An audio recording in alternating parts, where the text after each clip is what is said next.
Assalamualaikum warahmatullahi wabarakatuh. Waalaikumsalam warahmatullahi wabarakatuh. Bismillahirrahmanirrahim. Alhamdulillahi rabbil alamin. Wassalatu wassalamu ala ashrafil anbiya'i wal mursalin, Sayyidina wa maulana Muhammadin wa ala alihi wa ashabihil mujahidin at-tahirin, amma ba'du. Saudara-saudara kaum muslimin seiman dan sekeyakinan yang berbahagia, pada suatu hari seketika sedang berkumpul dengan para sahabat, Rasulullah pernah memberikan peringatan. Membacanya memang penting, al-muta'abbad bitilawatihi, beribadah dari sebab membacanya. Tapi setelah kita baca, kita tahu isinya, what next? Mau apa kita dengan isinya itu? Jangan yang kita baca kita injak-injak. Itulah ironinya, bagaimana Quran itu mau membawa keberkahan dalam hidup ini, kalau yang kita baca sering kita injak-injak. Dalam kehidupan kita baca ayat wa ahallallahul bai'a wa harramar riba. Allah halalkan jual beli, Allah haramkan riba, tapi renten ditelan terus.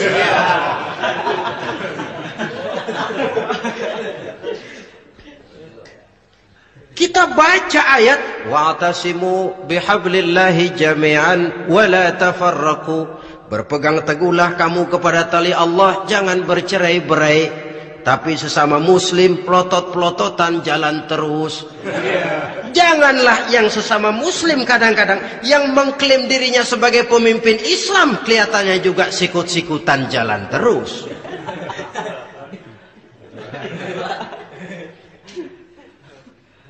Sehingga tidak heran kalau orang bilang di bawah ngamalin ayat kursi, sudah sampai di atas ayat hilang, tinggal kursi saja yang diamalin. Ironi dan menyedihkan.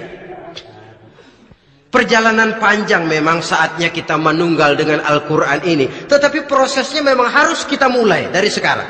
Perkara kapan proses ini selesai, itu bukan masalah kita. Tapi bahwa kita sudah memulai suatu proses, itulah yang diharapkan. Hadirin yang saya hormati,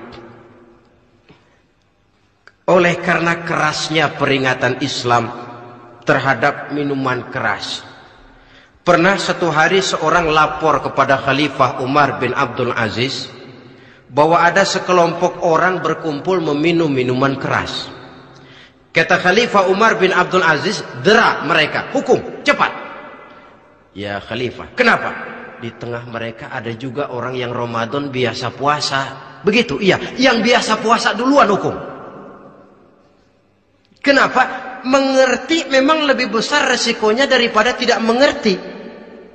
Kalau yang tidak mengerti dilatar belakangi oleh kebodohan, barangkali masih bisa ditolerir, masih bisa dimaklumi. Ini toh sudah tahu mau puasa, kenapa berkumpul di majelis yang ada minuman keras?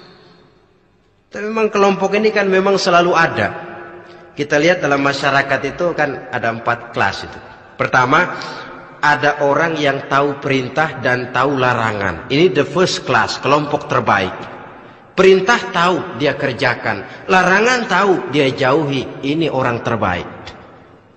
Yang kedua, ada orang tahu perintah tapi tidak tahu larangan. Perintah tahu, larangan tidak tahu. Sholat mau, puasa mau, zakat fitrah bayar, nyolong mau, mabuk ayo. Perintah tahu tapi larangan tidak tahu, akhirnya semua dikerjain. Barangkali yang rada bingung malaikat, bagaimana nyatatnya ini, kotor absen. Gelas yang ada di hadapan saya ini, kalau semua diisi air putih macam ini, kan jelas bisa diminum orang. Kalau semua diisi bensin, jelas bisa diminum motor.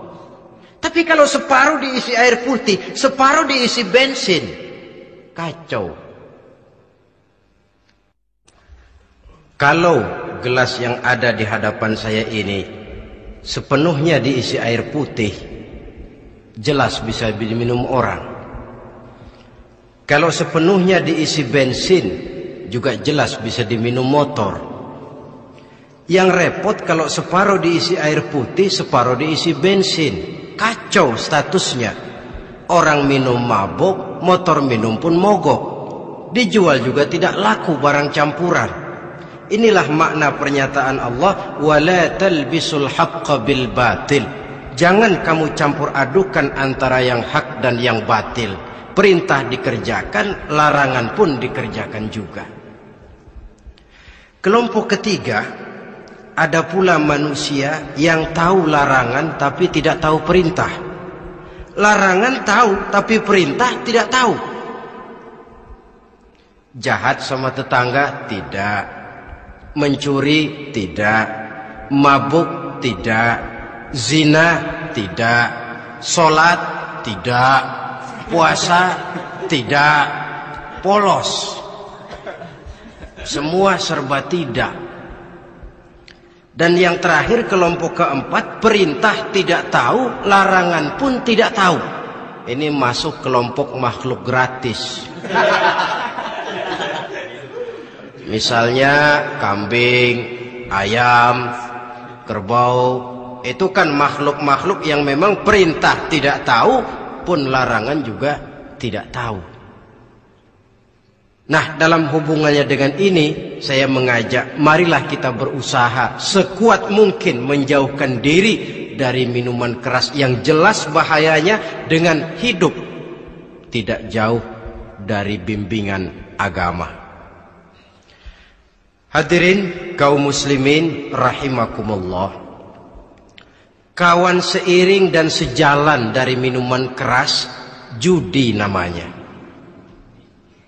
Saudara kembar barangkali. Yang satu sering menimbulkan yang lain, tetapi bukan tak jarang keduanya berjalan berdampingan. Posisi judi dan arak ini dalam Quran sama bahayanya. Apa sebab? Mentalitas judi adalah mentalitas sirkeless, lingkaran setan. Artinya yang menang biasanya ketagihan, yang kalah biasanya penasaran. Ini yang menyebabkan orang tidak mau berhenti. Kalau dia menang, dia ingin mencoba untuk menang dalam jumlah yang jauh lebih besar lagi. Kalau dia kalah, dia penasaran, kenapa hari ini kalah? Barangkali sial, besok malam saya tebus. Mental semacam ini memang sulit untuk berhenti. Kenapa judi diharamkan dalam Islam? Pertama, seorang muslim di dalam berusaha mencari harta, dia harus mengikuti sunnatullah. Kata kita orang muslim, hukum alam kata orang sekarang, natural of law bahasa kerennya. Berusaha menurut hukum kausal, memasuki rumah dari pintunya, menunggu suatu akibat dari sebab yang kita lakukan. Bahwa kalau begini mesti begitu. Karena kita memang terikat oleh permainan yang disebut hukum alam ini. Hidup bukan undian, jangan mengharap untung besar tanpa mau peras keringat. Satu pagi Khalifah Umar bin Khattab radhiyallahu an masuk ke masjid. Beliau lihat ada orang sedang berdoa khusyuk betul. Ditunggunya 2 menit, 3 menit, sampai 10 menit lebih belum juga selesai. Agak lama orang itu berdoa. Selesai berdoa, dihampiri orang itu oleh Sayyidina Umar. Beliau tanya, saudara, lagi apa?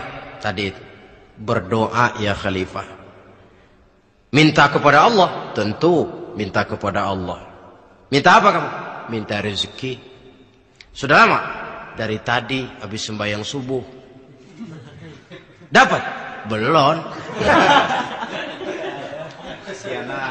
Ya memang kata Sayyidina Umar, inna sama la tumtiru zahaban wala fiddatan. Langit itu tidak mungkin akan menghujankan emas, tidak mungkin pula menghujankan perak. Jadi orang dilarang duduk bermalas-malas menunggu keajaiban yang datang dari langit. Karena memang hidup ini bukan undian, jadi jangan mengharap untung besar tanpa mau peras keringat. Di dalam berusaha kita terikat oleh sunnatullah. Kalau begini sebab penyebabnya, akan begini akibat yang ditimbulkannya. Yang kedua, Islam menjadikan harta manusia itu sebagai benda berharga yang dilindungi. Mengambilnya dengan judi termasuk memakan harta orang lain dengan cara yang batil. Yang ketiga, judi itu sendiri dapat menimbulkan permusuhan dan pertentangan antara para pemain itu sendiri.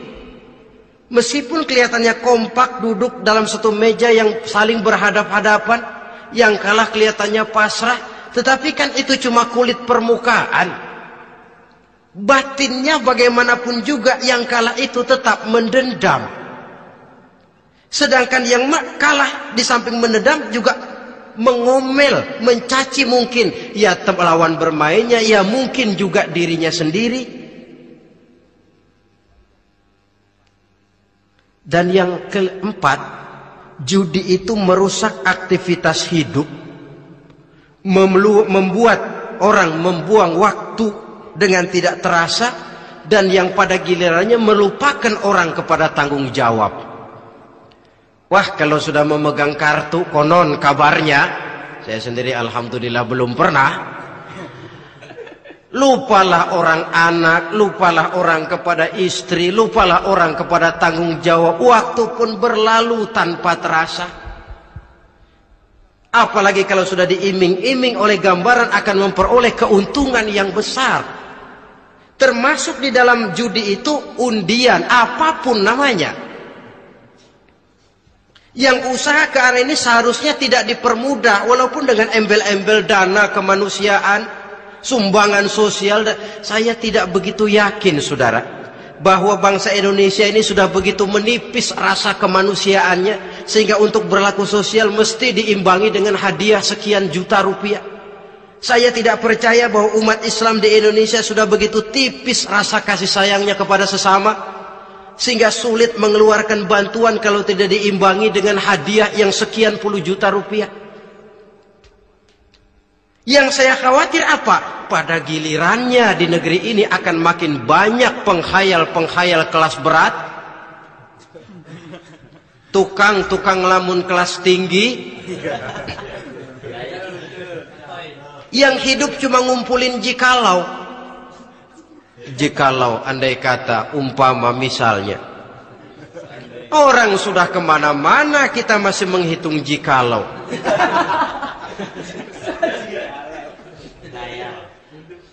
Orang boleh saja mengharap burung terbang tinggi, tapi punai di tangan jangan dulu dilepas. Artinya idealisme silahkan terbang setinggi langit, tapi kaki harus tetap berpijak di alam realita. Bahwa memang lebih baik makan singkong dalam kenyataan daripada makan roti tapi ngimpi.